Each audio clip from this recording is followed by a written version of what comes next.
YCP అధినేత జగన్మోహన్ రెడ్డి తనకి కష్టం వచ్చిందంటూ ఢిల్లీ వేదికగా ఆయన ఒక ధర్నా చేస్తే ఆయనకు ధైర్యం నింపేందుకు కూటమిలోని అన్ని పార్టీల నేతలు కూడా జగన్మోహన్ రెడ్డికి మద్దతు తెలిపారు. అయితే ఇప్పుడు నియోజకవర్గాల పునర్విభజన, డీలిమిటేషన్ మీద ఆ అంశాల మీద ఈరోజు స్టాలిన్ ఆధ్వర్యంలో తమిళనాడులో అఖిలపక్ష సమావేశం జరుగుతూ ఉంటే దక్షిణాది రాష్ట్రాల నుంచి ఉన్నటువంటి అన్ని పార్టీల ప్రముఖులు కూడా ఆ అఖిలపక్ష సమావేశానికి హాజరవ్వడం జరిగింది. కానీ జగన్మోహన్ రెడ్డి మాత్రం ఆ అఖిలపక్ష సమావేశానికి హాజరు కాలేదు. దానికి కారణం జగన్మోహన్ రెడ్డి మోదీకి భయపడుతున్నారని, తన మీద ఉన్నటువంటి కేసుల వల్లే ఆ కేసులకు భయపడే జగన్మోహన్ రెడ్డి ఈ అఖిలపక్ష సమావేశానికి హాజరు కాలేదు అనేటువంటి ఆరోపణలు జగన్మోహన్ రెడ్డి మీద వస్తున్న నేపథ్యంలో అసలు జగన్మోహన్ రెడ్డి ఆ అఖిలపక్ష సమావేశానికి హాజరు కాకపోవడానికి గల కారణం ఏంటనేది మనం పూర్తిగా విశ్లేషణ చేసుకునేటువంటి ప్రయత్నం చేద్దాం. ప్రస్తుతం మనతో పాటున్నారు ప్రముఖ రాజకీయ విశ్లేషకులు, ప్రముఖ సీనియర్ జర్నలిస్ట్ దుర్గా వడ్లమణి గారు. వారితో మాట్లాడదాం.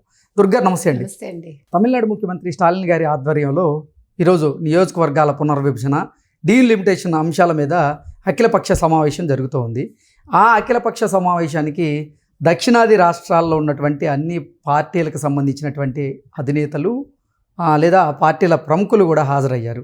అయితే ఆంధ్రప్రదేశ్ నుంచి మాత్రం జగన్మోహన్ రెడ్డి ఆ అఖిలపక్ష సమావేశానికి హాజరు కాలేదు.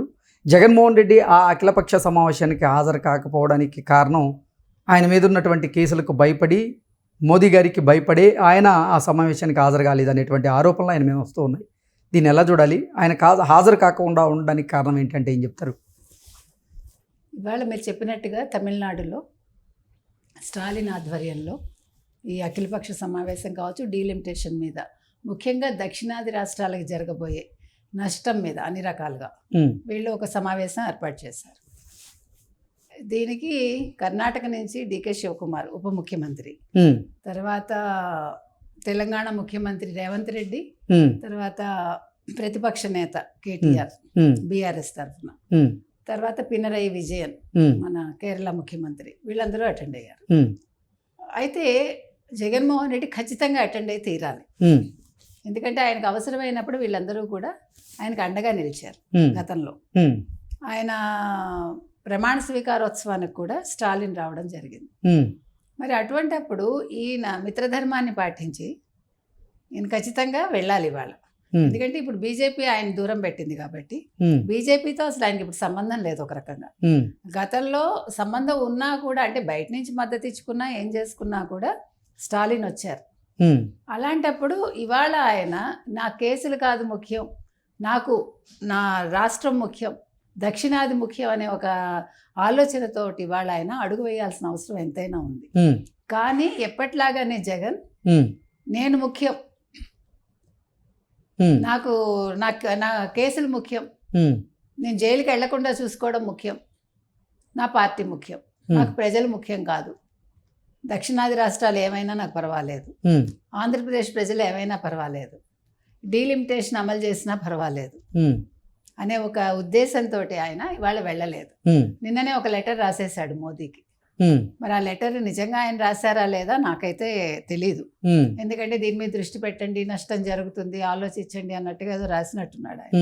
నియోజకవర్గాల పునర్విభజన వల్ల, డీలిమిటేషన్ వల్ల దక్షిణాది రాష్ట్రాలకు అన్యాయం జరుగుతుంది, మీరు లోక్సభ స్థానాలను, రాజ్యసభ స్థానాలను తగ్గించకుండా నిర్ణయం తీసుకోండి అని కోరారు. ఇప్పుడు నువ్వు రాసినప్పుడు ఓకే రాసావు, బానే ఉంది. నిన్న ఇవాళ వెళ్ళి మద్దతు తెలపాలి, నీ వాయిస్ వినిపించాలి.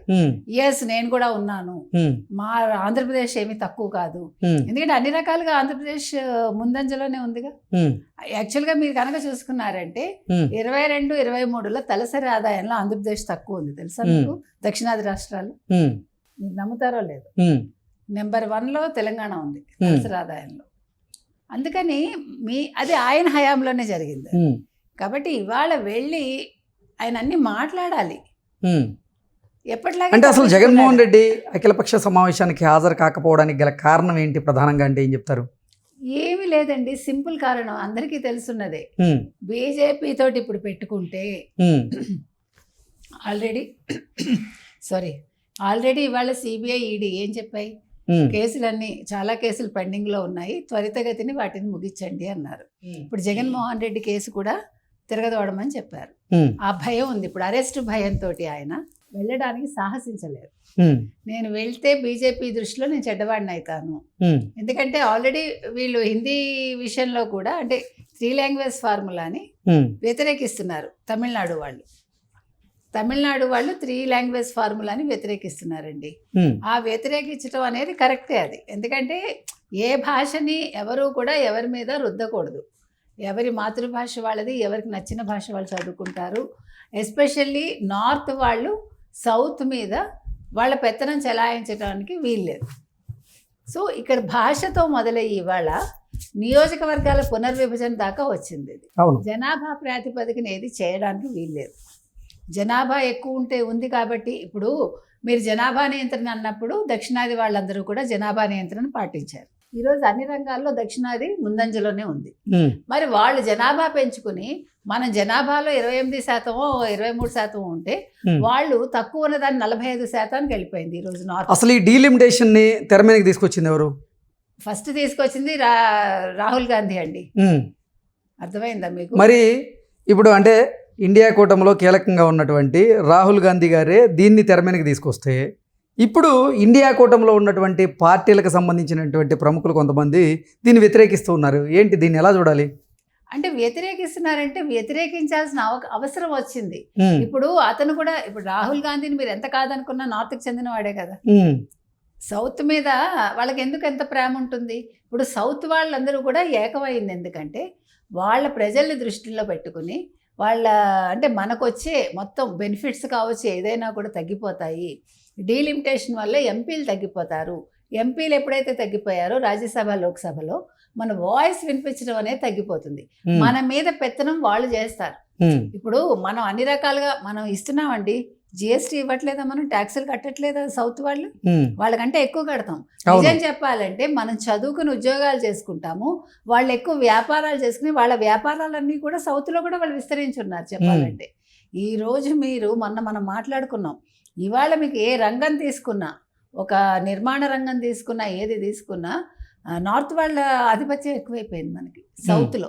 ఉమ్, ఇళ్ళు కొనడం కాదు, ఇళ్ళు నిర్మించటం కాదు, మీకు ఏ వస్తువులు తీసుకోండి, వాళ్ళు కొట్లు పెట్టుకోవటం కాదు, బట్టలు కాదు, ఏది కాదు, వాళ్ళు వచ్చి మన మీద పెత్తనం చేస్తున్నారు. ఉమ్, అలాంటప్పుడు వాళ్ళు ఇళ్ళు కూడా కొనేసుకుంటున్నారు, వాళ్ళు భూములు కొనేసుకుంటున్నారు. లాస్ట్కి మనం ఏమవుతాము? ఒంటే బిడారు వర్తకుడు కథలాగా తయారవుతుంది మన పరిస్థితి. ఉమ్, కాబట్టి ఇవన్నీ దృష్టిలో పెట్టుకుని కనీసం మన దక్షిణాది రాష్ట్రాలు ఏకమయ్యి ఈ డీలిమిటేషన్ మీద పోరాడాలి అని స్టాలిన్ ఒక నిర్ణయం తీసుకున్నారు. మీకు పోరాటాలంటే ముందు తమిళనాడు వాళ్ళు ముందుంటారు. ఉమ్, ముఖ్యంగా ఉత్తరాది వాళ్ళ మీద ఏదైనా పోరాడాలంటే వాళ్ళు మొత్తం అందరూ కూడా ఒకటైపోతారండి. ఉమ్, ప్రజలు కూడా మద్దతు తెలుపుతారు. అది కావాలి.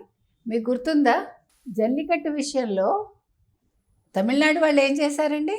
ఉమ్, కోర్టును ధిక్కరించి వాళ్ళు మొత్తం బీచ్ మొత్తం జనాలు వచ్చేసారు. సినిమా వాళ్ళేంటి, యువత ఏంటి, రాజకీయ నాయకులు ఏంటి, ఉమ్, బ్లాక్ డ్రెస్ వేసుకుని సముద్రం నల్లగా అయిపోయింది ఆ రోజు. ఉమ్, అది వాళ్ళకి యూనిటీ. వాళ్ళ భాష కాదు, వాళ్ళ సంస్కృతి కాదు, వాళ్ళ సంస్కృతి సంప్రదాయాలకి వాళ్ళు ఇచ్చేటువంటి విలువ అది. ఫస్ట్ విలువ ఇస్తారు. దానికోసం వాళ్ళు ఎంత దూరమైనా వెళ్తారు, ఉమ్, వాళ్ళు ఎంత పోరాటాలైనా చేస్తారు.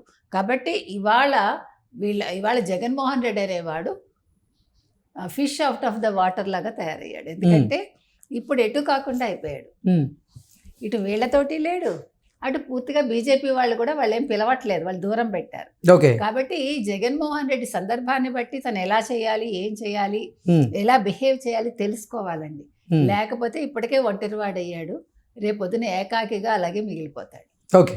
ఓకే అండి, థ్యాంక్ యూ సో మచ్.